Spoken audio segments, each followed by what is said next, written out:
listening to the IELTS podcast. Learn from tutors and ex-examiners who are masters of IELTS preparation. Your host, Ben Worthington. The difference between academic and general IELTS.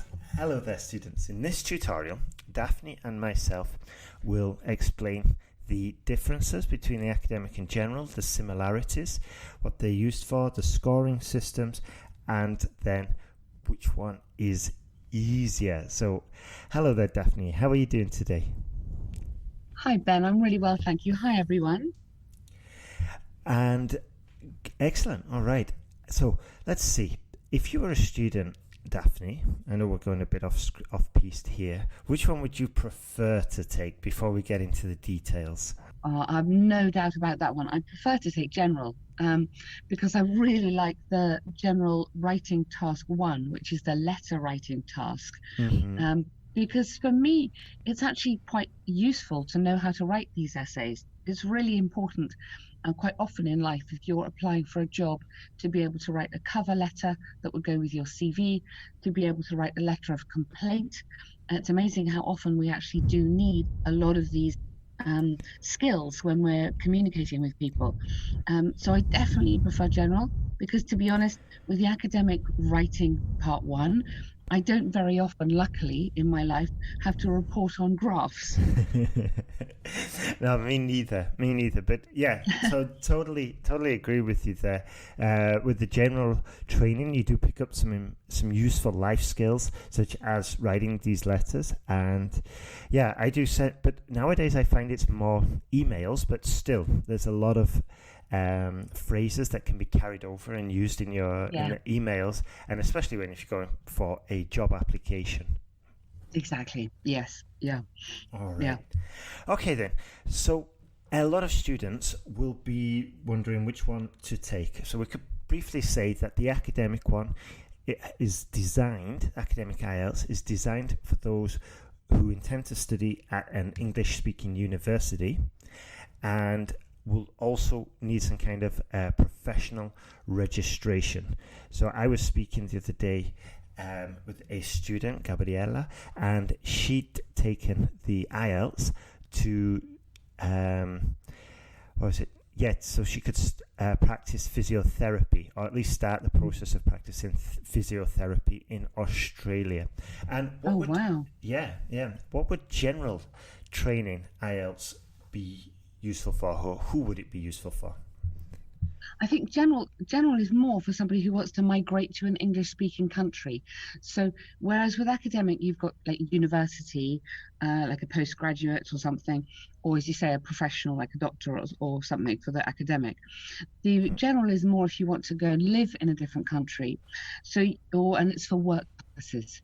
So you need to prove to that country, for example, if you were moving to Canada, that you have got a significantly high level of English, but not necessarily academic level, but a very good level of English. Mm-hmm. Yeah. And during my time, I've heard of Filipinos going over to Canada to become electricians in the Philippines, going over to Canada, and they need to take the IELTS. I've also heard of Irish people taking the general IELTS training when they want to migrate to Australia, because they just pick up a boatload of points in the process. And for some of them, for native English speakers, it can be quite a challenge, because a lot of us we don't continue writing after school. And I'm pretty certain that if you go into the trades, you're almost likely to not touch a pen and paper or write an essay, because you just don't need it. So I agree, and I think it's quite hard actually. I mean, I know the immigration, the standard of it's very difficult to get into these countries. But I think if you've trained as a professional in terms of you have a trade, you're an electrician, to take your example, and then you're suddenly being made to write difficult essays. It's a long time since school, so you do need some help along the way to get ready for it, don't you, for the exam? Absolutely. And I've seen some of these essays, and they are written, the grammar's fine, but they're all written in a non-formal style, Yes. with the contractions and the informal structures and vocabulary. So yeah, I think this is probably why it is doubly challenging for a non-native English speaker, because not only are they writing in a different language, it's a different style with its own set of rules. So moving on, what's the similarities between these two? What are the similarities between these two tests, Daphne? Okay, so the structure of both of them is identical. So there are 4 parts to the skills, 4 skills you need to show, 4 parts to the exam: listening, reading, speaking, and writing. And they both last the same time. So listening is 30 minutes, reading and writing are 1 hour each, and the speaking is around 14 minutes. Sounds quite precise, doesn't it? Around 14 minutes. And the content of the listening and the speaking parts are the same. That's really important. And the exams are usually held on the same dates. So there's usually some extra sessions for academic IELTS, but normally the listening, writing, and reading are on the same day, and then the speaking is either maximum 7 days before or 7 days after. So those are the similarities. Gotcha. Okay, and the differences. So basically, one of the biggest differences is with the reading. So in the academic IELTS, there's 3 texts, and it's more of an academic style, the text, the writing, the content, and it's 40 questions in 1 hour, which is the same with the general. But with the general, that's divided into 4 texts, so obviously they're going to be shorter, and it's more of a generalist sort of like theme. It's more social and sort of like work context. So I think that would make it slightly easier as well. And then I think that makes a big difference. Yeah, just quickly on the reading, I think that makes a big difference because the academic style writing is very dense, and there's going to be a lot of vocabulary you're probably not familiar with, whereas the general training, normally the vocabulary would be more accessible, I think. Yeah, excellent point there. It's closer to your everyday English, or sort of like higher level English. And with the writing, obviously for academic task 1, as we were saying, you've got to describe some kind of graphic. It could be a line graph, pie chart, bar chart, flow diagram. It could be any of those. And as we know, for the general, there is a you've got to write a letter. It could be formal, semi-formal, or informal letter of complaint, a job application, a letter complaining about an annoying dog, whatever. And it's kind of strange, this, Daphne, because I've looked on IELTS IDP, and I've looked at past papers there, and it says underneath the question, write 150 words minimum in 20 minutes. Write 150 words minimum. But then I've looked at other official papers, and they don't say this word limit. And it seems, I'm so glad you brought that up, Ben, because it's just really, really confusing. I think in people's heads, and because of this, it's written in the IDP, there is this idea of 150 words minimum for the task 1 and 250 minimum for the task 2. I would say to students, aim for 170 on task 1, but put your maximum effort into task 2, because the task 2 has double the marks of task 1. And in the task 2, it's pretty hard to develop an essay well in 250 words. I reckon you're going to need to go to 3. I think you probably need to go to 350. Between 300 and 350, maybe more if you're super fast at writing. But I think, it's a guideline, but then, as you say, it's not always there. So exactly. So I totally agree with you there, Daphne. And even though it's on some papers, it might say minimum 250 words. If you're aiming for a band 7 or above, you should really be going for 350, because that is, with that amount of words, you've got the ability to fully and coherently develop your argument in your body paragraphs. That's so true. Yeah, you need to be able to show the grammar, you need to show the language, and you need complex sentences, and complex sentences take a lot of words. Absolutely, yeah. Good point there. Good point.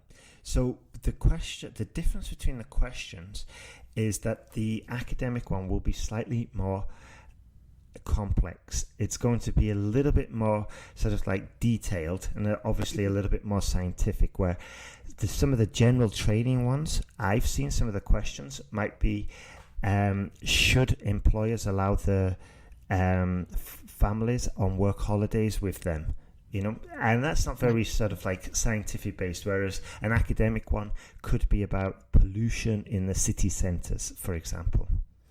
So absolutely. Yeah, it's only a small difference, a small nuance between them, but that difference is definitely there. Mm-hmm. And therefore, as you say, continuing with the whole theme about the vocabulary, your vocabulary for the academic writing would need to be more particular, more specific, more precise maybe than the general one, which would have a broader theme, wouldn't it? Exactly, yeah, exactly. And just one last thing before we move on to the differences. Personally, I think the general is not only more useful, as we mentioned before, but I think it's considerably easier, general task 1 that is, because you are expected to learn a list of phrases like dear sir or madam, please find attached, or please find overleaf, or please don't doubt to if you have any further questions. All these set copy paste phrases, and they're expected. Using those kinds of phrases in other parts of the test might trip you up, but in the general you're expected to use this formal register of phrases that can help you score higher. Yeah, I think that's a really good point, and you can prepare easily for that. That's something you can learn. It's something you can see if you're reading letters or reading emails. This is how we we do use these phrases. They're genuine. Exactly. So you get familiar with these fragments, we call them, and these sort of phrases of language. And as Ben says, you can just put that into your writing, and that gives you the structure. So that gives you the coherence. It all kind of falls into place like a jigsaw, doesn't it? Absolutely. And another advantage of using these phrases is that you've automatically got maybe 20-30% of your sentence grammatically perfect. Of course, you have to use them in context, but like a phrase like please don't hesitate to ask if you have any further questions. It's totally at home in a general task 1 essay, obviously depending on the context, but it's practically a whole sentence you can copy paste and include in your essay, in your writing letter, without any risk of losing any marks. Yeah, it's a good bonus, good thing to do. Yeah, exactly. Okay, so let's have a look at the differences in the scoring system. So what's the deal with listening and reading, Daphne? Okay, so these are the differences. So listening and reading both have a total of 40 questions. And marking is simple because it's either right or wrong. So it's marked on what we call raw scores. So the raw scores are then converted into the corresponding band score.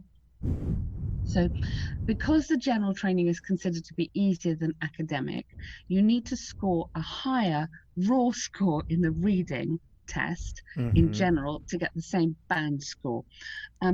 This is confusing, but I'm going to give you an example.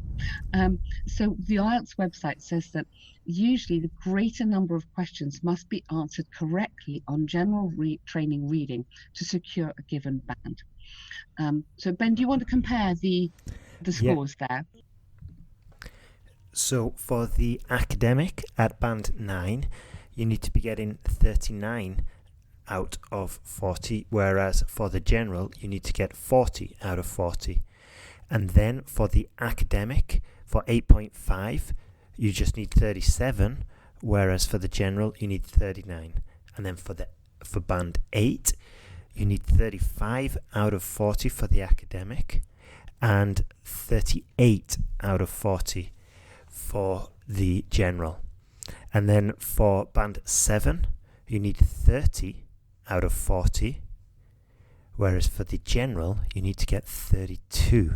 No, 34 out of 40. And there is a full table on the post that we've got about this, on the tutorial. And I think it's much easier if you see it in a table format. So you need more marks in general, basically.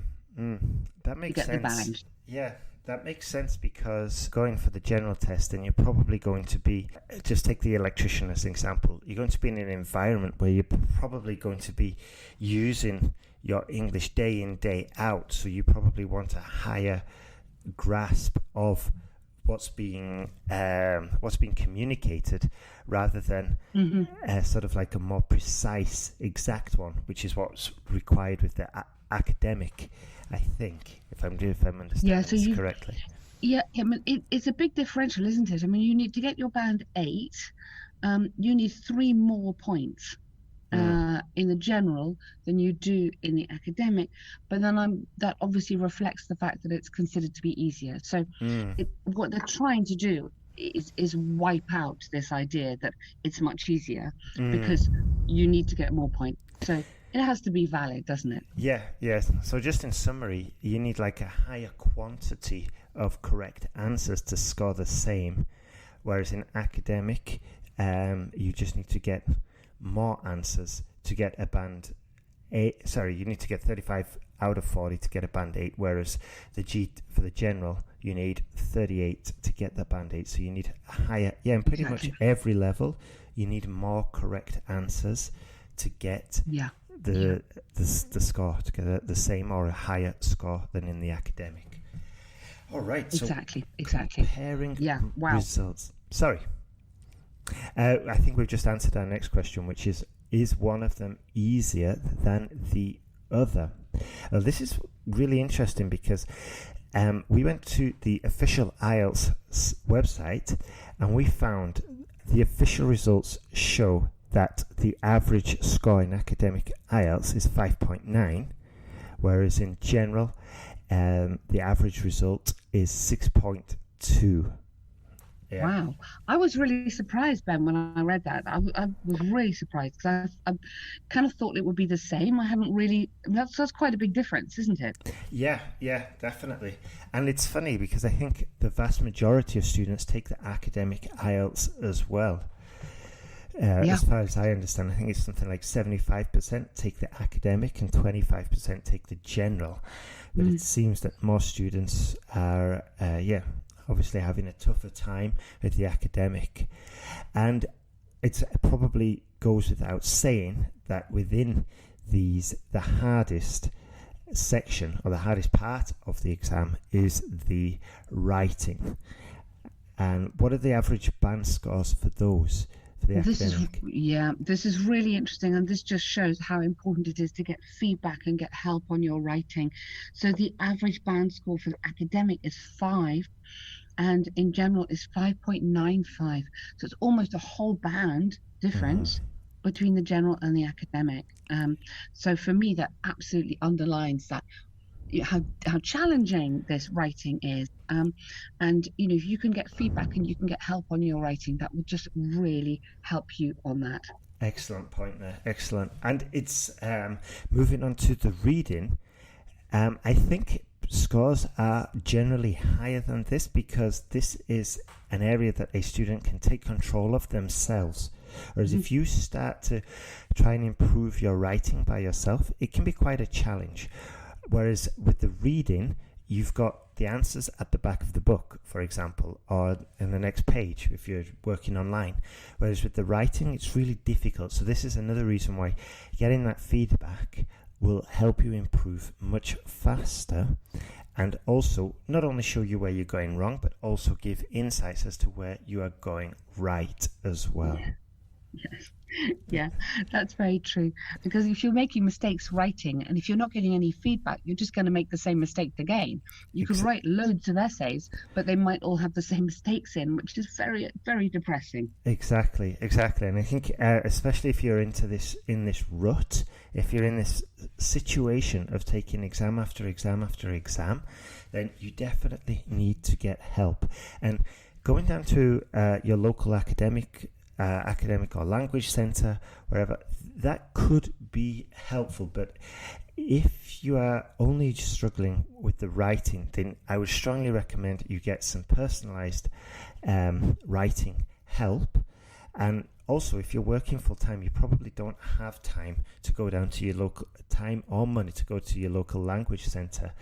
And just remember, they're going to be looking at, the class will be there with 6 other people, and they'll be giving the tutorials. You'll be probably taking a lot of time to get to the test centre. So you might really want to just consider, especially if it is just a write-in, consider going online and getting some expert help there. Okay. Good. Yeah, absolutely. Yeah. So moving on to the next part. Sorry, Daphne, did you want to share anything? No, I was going to say I completely agree, Ben, and I think that your point about the feedback being personalised is really important, because sitting in a class where you might feel confident on one part of your writing, but everyone else isn't, then you're thinking, well, why am I here? But if there's somebody actually pointing out your errors, then that's specific for you, and that's obviously you're going to improve faster when you understand what your mistakes, as you say. Absolutely, yeah, absolutely. I hadn't thought about it like that, but you're totally right. If the whole class is about, I don't know, introductions, and you've already mastered introductions, then you've wasted a full hour, and you've paid for that hour as well. So it's not the best position to be. Okay, so as we were saying, the average score for the writing in the academic is 5.9. Is 5, band 5. Whereas the average score for general training in the writing is 5.95, so it's almost band 6. And for the reading, it's 6 for band 6 for the academic, and again higher, 6.35 for the general training. Yeah. And so moving on, as we've been saying before, the reading text in the general are longer, and you've got to score more in order to get the same or the equivalent band score. So it's just good to know that before you start these tests. Now, regarding the listening and speaking, we don't have those scores, the average scores for those just yet. No. But they're both the same in terms of the structure. Obviously, as we said, the listening test is the same structure as the academic in the general. Sorry, the general is the same as the academic, and the speaking as well. And the speaking, I think, in a way, that's probably going to be marked the same. Well, it's going to be marked the same, because they're testing skills. And this is very important about communication, especially if you're looking, obviously, either for a university course or you're looking to migrate somewhere. You need to be able to communicate. So the speaking is a really important part of the whole test, isn't it? Absolutely, yeah, absolutely. And whether you're doing the IELTS indicator test or if you're face-to-face with an examiner, it's going to be the same format, and it's basically the same principles for both of them. Sit up straight, smile, listen very clearly to the question, and just go in there. And remember, it's your opportunity to shine, and the examiner wants to give you those points, wants to help you score higher. Exactly. Yeah. Okay, so that's it from us today. We were covering today with the differences between the academic and the general, and basically, once you decided on the route you take, whether it's immigration or for study, you'll pretty soon quickly find out which test you have to take. Either your immigration agent or your university will advise which one you're going to take, and then the next step, personally, I think, is probably to do a mock test and just find out where you're losing points, and also even do a mock test with the writing or get it evaluated and find out where you are where you're losing points, and basically just design a plan of what you're going to work on next. Is it going to be the listening? Is it going to be the writing? Is it going to be the speaking? And from my experience, that's one of the most straightforward ways to move forward with this. I think that's a brilliant conclusion, Ben. I think you have a plan is really what you're saying. Have a plan, stick to it, and really put in the work, and then you will get the results you want. It's all about being organized and practicing, and then achieving. You can do it. Absolutely. And just one last thing. This reminds me that in the new sentence guide course that we are making, this new one comes with a schedule to help you organize your time, because one of the biggest factors is planning, organization, and keeping that momentum, keeping moving forward, writing essays, and keep on improving. That's what we want to be doing each and every day. Brilliant. So that's it from us. Have a fantastic day. Keep on working with your IELTS. It looks like we're around the corner for a lot of countries regarding Corona. So that's fantastic news. If you are still in lockdown, I'm very sorry to hear that. But as a lot of other students have been doing, you can really take advantage of this situation and knuckle down and get some practice in. Take this opportunity and use it well. We're here to help you. Good luck, everyone. Good luck, everyone. Bye-bye. Bye.